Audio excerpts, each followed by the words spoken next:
Masechet Ketubot, traité Ketubot, Daf Pechet, feuille numéro 88. Nous sommes à la feuille 87, à la dernière ligne. Amar Rav Papa dit Ipikahu, si le mari est intelligent, Maïtela l'idée Shevoa Doraita. Il peut parvenir à lui exiger un serment de par la Torah, qui est beaucoup plus sévère. Comment cela? Il lui paye la ketouba devant un témoin. Mais Samir Sahada Kama à Sahada Batra. Il associera le premier témoin avec le second. Ainsi, il a deux témoins comme quoi elle a payé, et elle ne pourra pas nier. Et il considérera que le premier paiement qu'il aura fait, c'était un prêt, dont il demandera remboursement grâce au premier témoin, et elle devra jurer pour ne pas avoir besoin de payer. Ce sera un serment de par la Torah. Matkifla, Rav Shisha Bered Ravidi. Là-dessus, Rav Shisha, fils de Ravidi, pose une question en disant Samir Sadakama Sadabatra. Comment peut-il associer le premier et le deuxième témoin alors qu'ils ne viennent pas témoigner pour la même chose, donc ils ne peuvent pas être associés? Et là, Rav Shisha Bered Ravidi, c'est pourquoi Rav Shisha, fils de Ravidi, dit Yaivla Ketubata Beapisa Adakama, que la solution est pour lui de lui donner le montant de la Ketuba devant le premier témoin, mais ça Adabatra et un second témoin. Et il considérera le premier paiement comme un prêt et devra jurer pour ne pas avoir besoin de le rembourser. Et ce sera un serment de la Torah.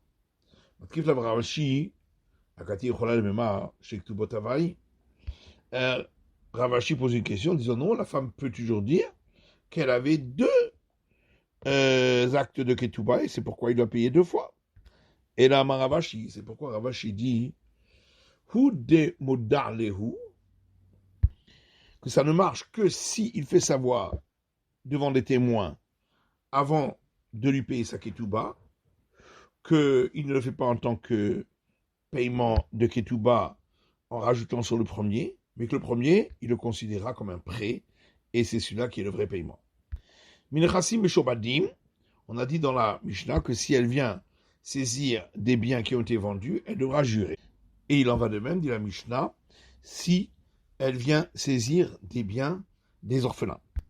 Dans la Tam, il y a une Mishnah ailleurs qui dit de même, les orphelins, le frérot et la Bishua ne pourront recevoir une dette qui était due à leur père que s'ils prêtent serment que ça n'a pas été déjà payé.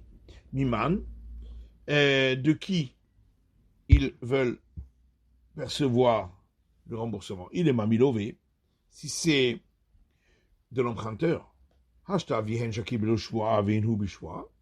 si le père pouvait percevoir cette dette sans avoir besoin de prêter serment, pourquoi eux devraient-ils prêter serment? Et là, Rikama, mais en vérité, voilà ce qu'on veut dire.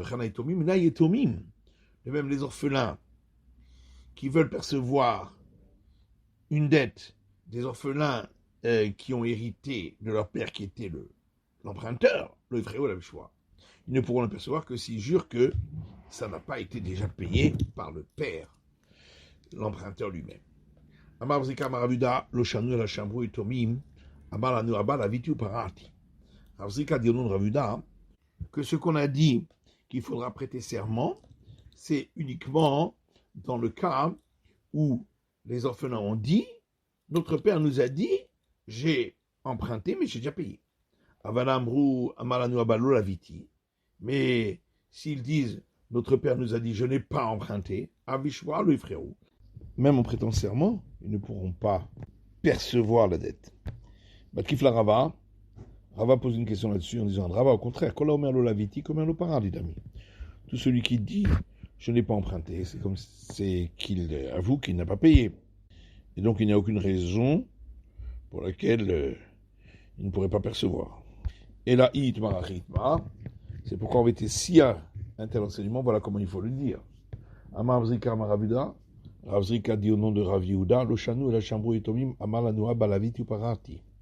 On ne parle que dans le cas où les orphelins ont dit, notre père nous a dit, j'ai emprunté, et j'ai déjà payé. Avalamrou amalanu abalola viti.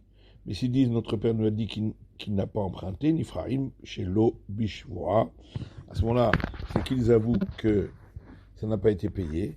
Et donc, les héritiers du prêteur percevront la créance même sans prêter serment. Chez Kolaomer Laviti, comme un parati. Parce que toute personne qui dit je n'ai pas emprunté, c'est donc qu'il avoue qu'il n'a pas payé. On a vu dans la Mishnah également que si elle veut percevoir la ketouba alors que le mari est absent, elle ne pourra le percevoir que en Amar Ravacha Sarabira. Ravacha, le prince de la capitale, a dit Maasebalifne Rabbi Yitzhak ben Turkia. Un cas s'est présenté devant Rabbi Yitzhak à Antioche. Il a dit que ce qu'on a dit dans la Mishnah, c'est uniquement dans le cas de la ketouba, pour que les femmes acceptent de se marier. Aval Ba'al Chov, mais le créancier ne peut jamais percevoir, l'eau ne pourra jamais percevoir en l'absence de l'autre partie. Rava Amar Nachman, et Rava dit au nom de Nachman, Afil Ba'al Chov, que c'est valable également pour le créancier, afin que chacun ne puisse pas prendre de l'argent d'un autre, puis aller résider à l'étranger par-delà les mers, et ça entraînera que les portes soient fermées devant ceux qui veulent emprunter, puisque plus personne ne voudra prêter. Rabbi Shimon Omer, on a vu dans le Mishnah Rabbi Shimon qui dit que si elle demande la ketouba, les héritiers la feront jurer, mais si elle ne demande pas la ketouba, les héritiers ne la feront pas jurer. Rabbi Shimon Aya. Rabbi Shimon, il parle de quelqu'un.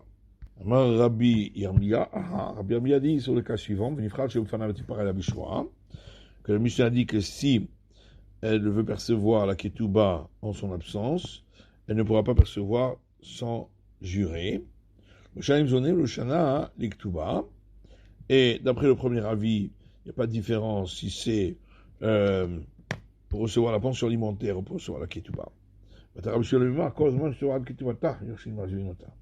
Et Rabbi Shimon est venu dire que si elle demande la ketouba, à ce moment-là, les héritiers peuvent exiger qu'elle jure. Et par contre, si elle ne réclame pas la ketouba, mais la pension alimentaire, les héritiers ne pourront pas la faire jurer. Et leur discussion suit la discussion de Hanan et les fils des grands prêtres. Itnan, car on a vu dans une autre Mishnah, celui qui est parti à l'étranger par-delà les mers, et la femme demande la pension alimentaire. Hanan Omer, Hanan dit, elle devra jurer à la fin quand elle percevra la ketouba, mais elle n'a pas besoin de jurer au départ lorsque elle veut percevoir la pension alimentaire. Et se sont opposés à lui les fils des grands prêtres, et on dit, elle doit jurer au départ et à la fin lorsqu'elle reçoit la ketouba. Rabbi Shimon Kehanan. Donc Rabbi Shimon suit l'avis de Hanan qu'elle n'a pas besoin de jurer pour la pension alimentaire. Rabbanan qui venait Kohen Gedolim. Et les sages, donc le premier avis, suivent les fils des grands prêtres qui disent qu'elle doit jurer aussi pour la pension alimentaire. Kifla Rav Shechet. Alors Rav Shechet pose une question. Alors pourquoi c'est écrit dans la Mishnah, les héritiers la feront jurer, mais il n'y a pas d'héritage puisqu'il n'est pas mort. Il aurait fallu dire, le tribunal rabbinique l'a fait jurer. Et là, Rav Shechet, c'est pourquoi Rav Shechet dit une autre explication. Et en disant que cette discussion entre Rabbi Shimon et les sages s'applique à ce cas-là de la Mishnah.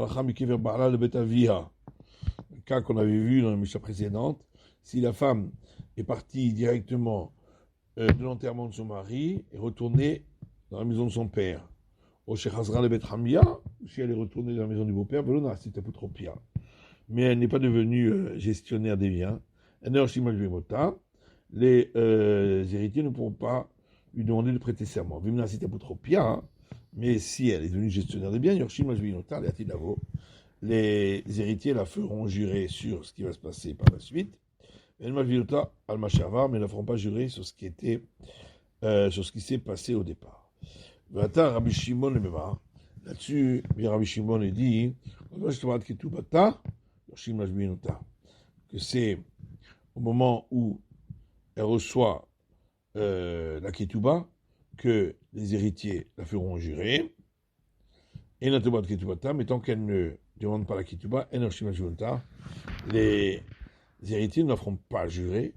Mais quand il d'Abba Shaul et Rabbanan, et ils discutent sur la même discussion qu'Abba Shaul et les sages, on a vu dans une Mishnah. Après Tropos, c'est Minao Avi et Tomim, un tuteur qui a été nommé par le père des orphelins, Ishama, devra jurer qu'il n'a rien pris. Minou Beddin, si c'est le tribunal rabbinique qui l'a nommé, Lo Ishava, il n'a pas besoin de jurer. Abba Shaul Mechiluf Advarim, Abba Shaul dit c'est l'inverse. Minou Beddin, Ishava, si c'est le tribunal rabbinique qui l'a nommé, il devra jurer. Minou Avi Tomim, Lo Ishava. Si c'est le père des orphelins qui l'a nommé, il n'a pas besoin de jurer. Rabbi Shimon ki Abba Shaul, ve Rabbanan ki Rabbanan.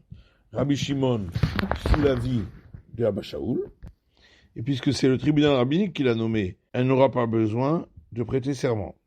Ve Rabbanan ki Rabbanan, et les sages d'ici pensent comme les sages de là-bas, qu'elle doit jurer parce que c'est le tribunal rabbinique qui l'a nommé. Matkifle Abaye.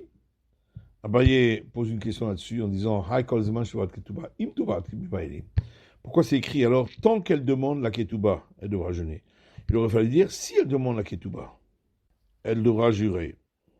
Et là, Amar Abaye, c'est pourquoi Abaye dit la discussion ici s'applique à une autre Mishnah où il est dit si il lui a écrit je ne pourrai pas te forcer à jurer ou à faire un vœu. Et ne pourra pas la faire jurer, etc. Et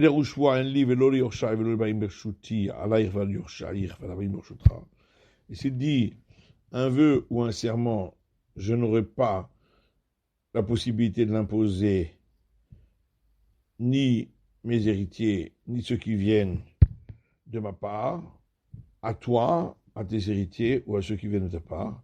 À ce moment-là, il ne pourra pas lui exiger un serment, ni lui, ni ses héritiers, ni ceux qui viennent de sa part. Ni qu'elle fasse ce serment, elle, ni ses héritiers, ni ceux qui viennent de sa part. Et puis vient Rabbi Shimon et dit que à partir du moment où elle demande la ketouba, les héritiers la font jurer. Et leur discussion suit la discussion de Abba Shaul, fils de Imam Myriam, et les sages. Rabbi Shimon qui est Abba Shaul, Rabbi Shimon suit l'avis d'Abba Shaul que même si il l'a dispensé de jurer, elle devra jurer parce que toute personne qui vient réclamer des orphelins doit jurer. Et les sages suivront l'avis des sages qui s'opposent à Abba Shaul et qui disent que, puisque le mari l'a dispensé, elle ne doit pas jurer. Alors, Rapapa dit, mais alors, on comprend quand c'est écrit que si elle demande la ketouba, elle doit jurer. Mais que veut dire la suite quand il dit, si elle ne veut pas demander la ketouba, elle n'a pas besoin de jurer? Qu'est-ce que ça veut dire? C'est évident. Et là, Rapapa, la pouke c'est pourquoi Rapapa dit, Rabbi Shimon est venu exclure l'avis de Rabbi Eliezer et ceux qui s'opposent à lui, qui disent que lorsque la femme est gestionnaire des biens, le mari peut la faire jurer à tout moment. Et c'est pourquoi Rabbi Shimon dit ici que tant qu'elle ne demande pas la ketouba, on ne peut pas la faire jurer, également sur sa gestion des biens. C'est la fin de l'étude du Daf Pechet, de la feuille numéro 88.